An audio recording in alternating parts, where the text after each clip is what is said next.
Hello, everybody. Hi. My name is Darren. And I'm Graham. And we have both seen at the cinema a film called Jason Bourne. Oh yeah, we did. We did see that. Yeah, we did. I don't know how you forgot. It was phenomenal. That's what I'm saying. What are you saying? Yeah, it was all right. Yeah. Okay. Yeah. Interesting. Tell us the story to whatever you can remember. So, there's another star in this?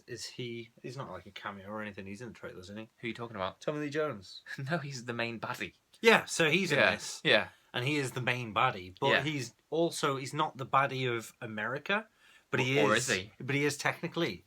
So he's like the leader of like the CIA or some rubbish. Yeah. Yeah. Yeah. Is that right? Well, yeah. I mean, he's got a Anyway. boss above him, but yeah. Yeah. Yeah. And so basically, Jason Bourne kind of resurfaces, I suppose. Because Nicky Parsons, his old colleague, has become a sort of Julian Assange, Edward Snowden-style data hacker. Yes. Yeah. And and basically, the government are still like afraid of Jason Bourne because they think he's he has involved an in the hacking. extraordinary set of skills and. Well, he does, and they yes. think he's involved with the hacking, and Which he is a does have reasonable the assumption. skills, and it's a reasonable assumption.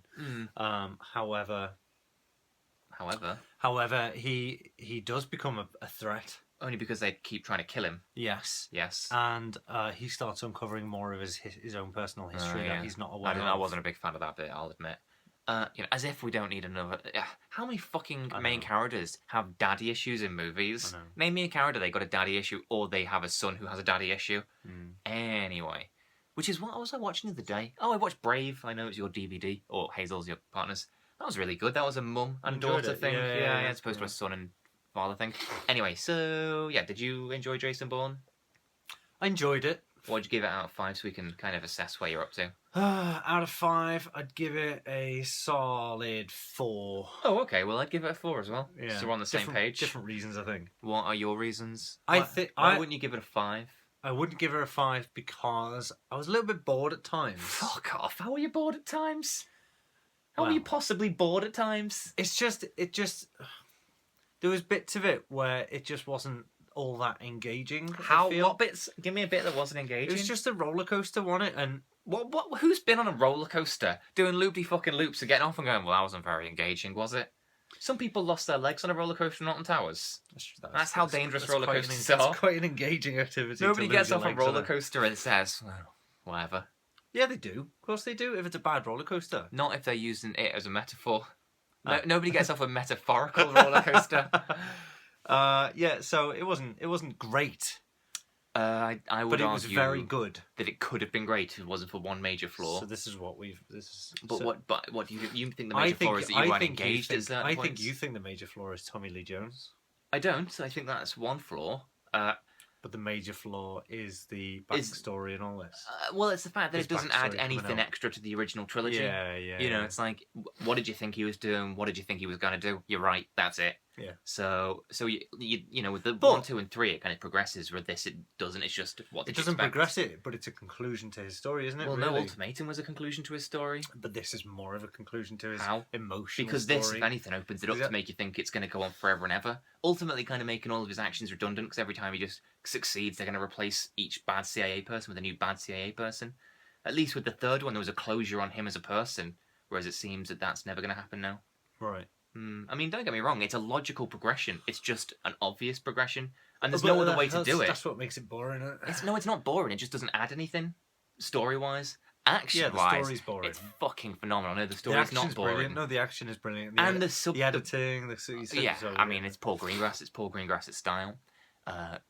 Forced documentary or something he calls it. Is that what he calls it? Yeah, because he'll basically set up Yeah. so that it has to be a documentary. That's interesting. So I remember like on Green Zone, Jason Isaacs was basically told, get out the helicopter, go and arrest him. That was all. He didn't have any lines or anything. And then the cameramen obviously don't know what Jason Isaacs is going to do, so they have to film it like it's a documentary. Oh, right. So that's how he does it. So even though everything looks stylized, well, it is stylized. Of course it's stylized. It's not necessarily choreographed. Everything looks specific. Yeah, I mean, I'm sure obviously like a giant car chase down the strip of Las Vegas is choreographed. I don't think that was like, well, let's see what the pedestrians do. Yeah, we need a car. Yeah, we need a car crash. So get on with it. Yeah, through the casino Prince Casal. That's probably the only way your character would get out. See if you don't get shot. Yeah. But no, there's quite a lot of political subtext in this movie, which is exciting for an action film or any film these days. Yeah. Which was your favourite piece of political subtext? Privacy of identity. Oh, okay, yeah. The broad one for the whole movie. That's good. I'm not being Is there sarcastic. is there a more niche one? Well, I mean, it obviously niche starts off in subtext. Athens with the austerity riots, and Oh well, yeah. I mean, that's a and I actually bit thought of a footnote of the film, but yeah, go on. a footnote. Yeah, it's kind of a minor. I mean, it wasn't really a focus, was it? It Well, was that's just kind setting of. it. Well, you just the say scene. it's not a It was the focus. scene. I think It was the atmosphere of that scene. I think the reason Greengrass has come back because Greengrass is a genius, and I will not have anyone say anything else. Was he retired or something? What do you mean come back? To the Bourne franchise. Oh, I see. Because he did 2 and 3.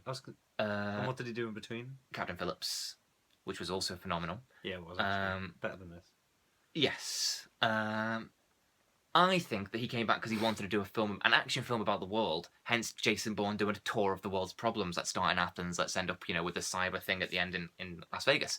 I think he just wanted to make an action movie and thought, what's the best way I can get that funded and the best way I can get money brought into it? Oh yeah, I'll do a Jason Bourne. So there's more of an emphasis on the real world issues than there is on Jason Bourne because his story is just what you'd expect it to be. Right. Even though it's a phenomenal performance by Matt Damon, portrays so much with saying so little. Mm-hmm. Said a lot there. So the story itself is the device to push his kind of agenda on. No, the franchise. Yeah. Oh well, yeah. The story is Yeah. Yeah. Basically, It's Jason Bourne goes on a tour vehicle. of the world's problems. Yeah. Okay.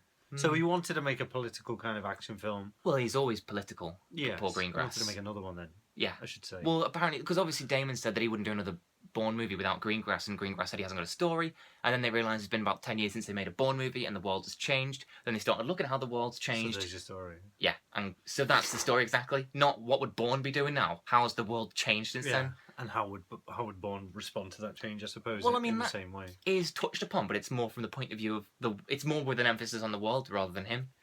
And his past is still a prominent feature in it. Well, and that's the problem because the past is the whole daddy thing, and it's just contrived. It's already done. As much as Greengrass is a genius, I liked Vincent Cassel. Did Yeah, you like he was Vincent good. Cassel? Yeah. It's just a shame I've not that seen many films with him in, but he's in Trance. yeah, I know. What about I showed you a Vincent Cassel movie because we loved him in it? Or maybe I didn't. Maybe I just like Vincent Cassel. I assumed you did too. Lahane? Yeah, have you seen Lahane? No. You haven't seen Mesrin, have you? No. I'm sure there's a Vincent Cassel movie that we both really love. Oh, I mean, he's in Eastern Promises. Oh, right, Yeah, anyway. Black Swan as well. But Oh, yeah. Tommy Lee Jones, yeah. The reason I don't like Tommy Lee Jones in this movie, as good a performance as it is from Tommy Lee Jones, is that in the first 3, they're all character actors that play. Also, Tommy Lee Jones is basically playing David Strathairn, who was playing Chris Cooper. He's playing this, and who was playing Brian Cox. They're all basically the same character. Yeah. Shady CIA people at the top. But in the previous 3, they were all character actors that, would always be in other movies in the background, or not in the background, but, So it's people like Joan Allen or the people I've just mentioned, David Strathairn or Brian Cox, whatever. Whereas Tommy Lee Jones is quite a famous actor. And it's just weird to see this big A-lister that I know Matt Damon is now, but he's kind of evolved with the franchise. Yeah. So it's just odd. Yeah. Yeah. I know what you mean. It feels like he's just been dropped in. Yeah, exactly. Yeah. It's like, because David Strathairn, for example, he always, because he's not that famous, you just see him as or Scott Glenn even. He becomes that character. Exactly. Whereas now with it's Tommy the Lee other way Jones, around. he comes with all the baggage of, that's Tommy Lee Jones. And even something Baggage of his silly. bloody eyes. Yes. There's a bit where Riz Ahmed's character says, I made a shady deal with a man in black. And you go, don't say that about Tommy Lee Jones. I'm just thinking of Men in Black now. Obviously, I've been trying not to think about Men in Black for the last 2 hours. Every time I see him walking around in a suit. Yeah, look at the stars. Yeah. Wondering what it's all about. And by stars, you mean Matt Damon. What is it all about? Why is he coming after us? So yes, I thought it was phenomenal. I think it's one of the best action movies of a long time. It's just a shame that it adds nothing to the franchise. Yeah. And even the Nikki character, the sequence that she's in is very similar to the sequence at the beginning of Bourne Supremacy. And what I was going to say before is with Marie, not to spoil anything, it's just a car chase. Yeah. And Marie. it was his girlfriend from the first movie who was in the second movie. And I don't know why she's not in this one or the third one. That's weird. Maybe something to do with that car chase. Anyway, and what's his name? Vincent Cassel's character is basically Carl Urban's character from Bourne Supremacy as well. Is Carl Urban in Supremacy? You know he is. I sent a picture of you. Oh, you did. Because no, I sent a picture of Carl Urban when he was fucked up at the end of the Bourne Supremacy, and I said Matt Damon's broken some bones because Carl Urban plays Bones in Star Trek. Yeah, very That's good. the kind of witty thing you get from me if you're friends This with is me. it. Yeah, Non-stop. Even if you're not in the room, I'll just message you out the blue because I'm watching Bourne Supremacy, saying look at some broken bones. Honestly, you won't stop sending me pictures of Robert Redford for no fucking reason as well. Because you told me you didn't know who Robert Redford was, so now every time I see Robert Redford, I send you a picture of him. And now I've got other people sending me pictures of Robert Redford because I told them and it'd be funny. Well, you can't not know Anyway. who Robert Redford is, then, can you? I I've done you a recognise him service. now. I'm seeing his face in Little Old Ladies, bloody, because he's got that hairdo and all that, hasn't he? He's got hair, yes. Yeah, he he's does got have like hair. curly old lady hair. No, he hasn't. Oh, he proper does. Curly old lady hair. What porn do you watch? Well, just search that title. Okay.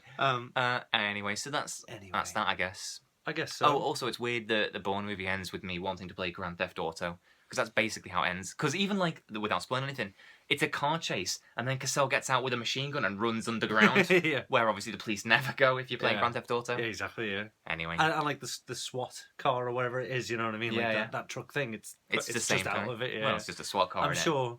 Yeah. Yeah. Anyway. Anyway. Bye, everybody. It was good. It was very good. Bye, everybody. Bye-bye.